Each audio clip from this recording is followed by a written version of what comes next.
Good morning everyone. Respected Milan sir, Mukti ma'am and all my dear friends. આજે હું મારા easy learning centre સાથેના 2 વર્ષના experience share કરીશ. મેં ઇઝી લર્નિંગ સેન્ટર 9th સ્ટાન્ડર્ડમાં જોઈન કરેલું એન્ડ આજે મારો લાસ્ટ ડે છે ફેરવેલનો 10thનો.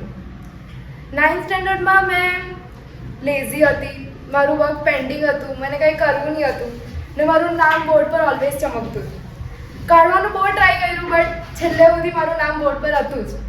અસાઇનમેન્ટ બાકી હતા એટલે બી લાસ્ટ ડે સુધી મારું બોર્ડ પર નામ હતું. બટ 10th સ્ટાન્ડર્ડમાં મેં એ બધું ઇમ્પ્રૂવ કર્યું એન્ડ ઓલમોસ્ટ 10th સ્ટાન્ડર્ડમાં મારું 1-2 વાર જ નામ આવેલું લાસ્ટમાં, વરના આવ્યું જ નથી. ઇઝી લર્નિંગ સેન્ટર મારી લાઈફની બહુ સૌથી બેસ્ટ જર્ની હતી. લાઈફમાં કોઈ પાર્ટ હોય જે બહુ સ્પેશિયલ હોય, એવી રીતે મારું ઇઝી લર્નિંગ સેન્ટરની જર્ની બહુ સ્પેશિયલ હતી. ઇઝી લર્નિંગ સેન્ટરમાં આવીને એવું થયું કે આવું હવે ક્યાંક નહીં મળે. ઇઝી લર્નિંગ સેન્ટરમાં મિલન સર, મુક્તિ મેમ આવા ટીચર્સ, ગાઈડન્સ આપવાવાળા, એઝ અ સેકન્ડ પેરેન્ટ્સ આવા તો જિંદગીમાં હવે જોવા મળશે જ નહીં એવું ફીલ થયું. મિલન સર અને મુક્તિ મેમે જે કોન્ફિડન્સ આપ્યો, સપોર્ટ આપ્યું, લર્નિંગ આપ્યું એન્ડ આ પાથમાં મને મારી સાથે ચાલ્યા એની માટે થેન્ક યુ.